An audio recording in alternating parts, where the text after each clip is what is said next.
Travis, I want to crack down to the matter straightforward.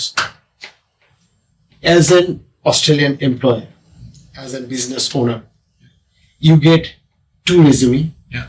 You get 2 candidates. Yeah.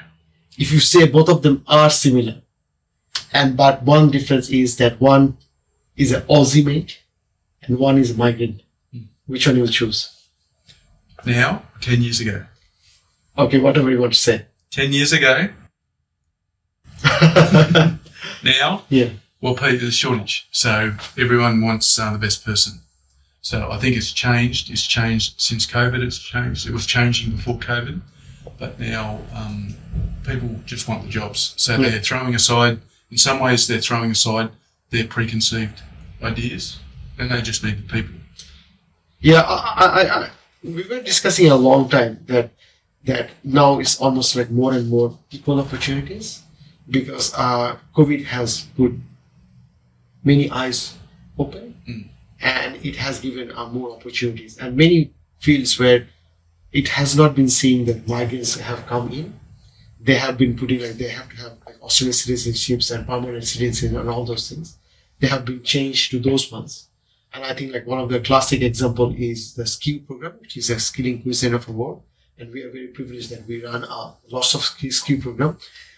Previously, if there is any bridging visa A, B, or C, they wanted to join the program, they have to go lots of stages and steps and all these things. And that's why many times from the door they have been saying no.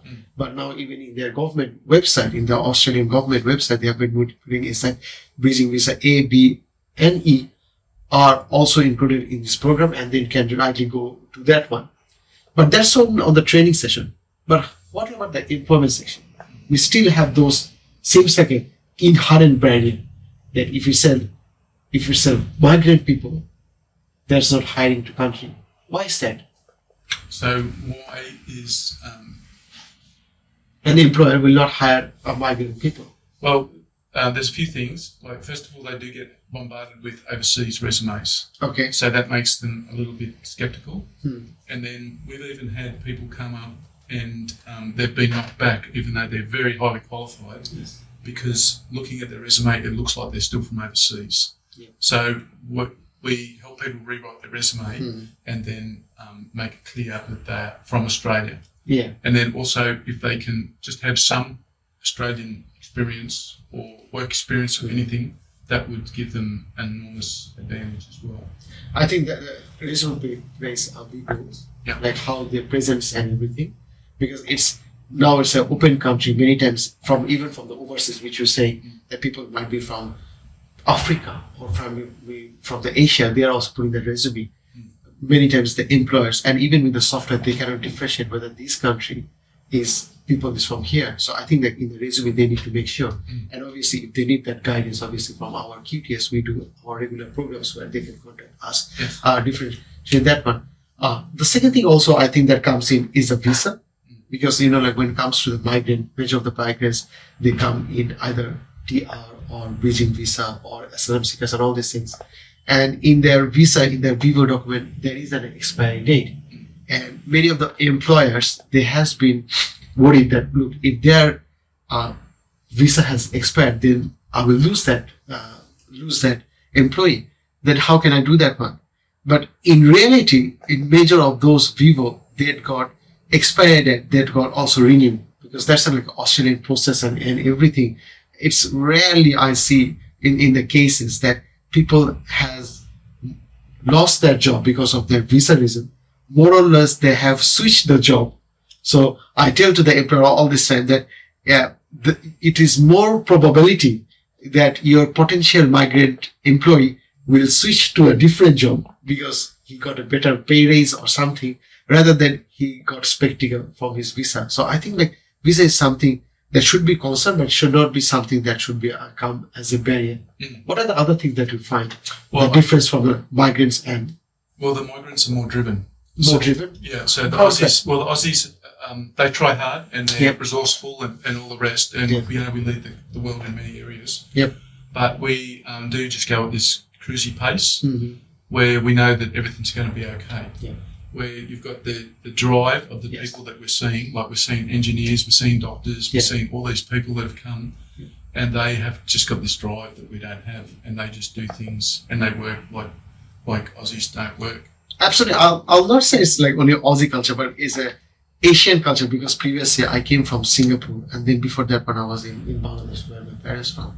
And just if I just give an example for like Singapore, they used to work like weekdays and weekends. It's like their environment culture in that country. They will be like working almost 7 days non-stop, and they won't be worrying on the hours also. Right.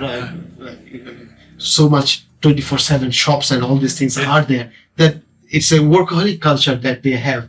And that's why when those migrants come here, like even myself, when I came here first, my supervisor was like, "Oh, why are you working so late?" But then I got used to the Australian culture. I have to say that, but that's the thing comes in. And it is true that many of these migrant people, they are workaholic in nature, and which is really an important tool for any businesses. Yeah. Any last tips? Any last difference that you find here? Well, I think they've got to use that drive. And just keep getting better. So they've come here at this level, they've got this drive, and they're already operating correct at the right, they're getting jobs, etc. If they can just keep it going, then that will give them an advantage, and then they go over the top. I just want to say one other thing. Yep. So Aussies have the advantage of a stable environment. True. If something goes wrong, they can always come back to that unstable environment. But migrants, they're on their own. Yep. So it would be quite stressful. But this is what we're hoping to do with QTES, Multicultural Mailer. Yep. We want to provide that stability, Yes. that if things don't go well, if they come to us, Yep. if in certain areas like employment and training, we can help them. I think that one of the biggest difference, and again, there is no harm saying that one, that is the communication. Obviously, those who have been born and brought up in Australia, those Aussie mates, they can communicate much more better than those who are migrant, especially those who have came from Asian background or from the African background, which we call it as like CAL community, culture and language diverse people. So those are the people, they don't have, one, their English might be weak, but second thing, as a nature, especially the countries that I was mentioning on the Asians and all these things, we don't put that much show off that we have done that much performance and all these things. And that's why many times they get a bit of a bogged down. And I think that's something that we teach in our interview classes and also in the mock interview, that how we can respectfully represent ourselves properly, so that we feel that we are also up to those jobs. So I think there are like lots of ways how that migrants can also upgrade themselves, uplift themselves, showcase themselves. And there's the whole reasons that we have from this QTES and the multicultural mailer as we were mentioning, so that we can have not only like better migrants' life, but also as a better person altogether. Yep. And that's why we look forward to you, and thanks for listening.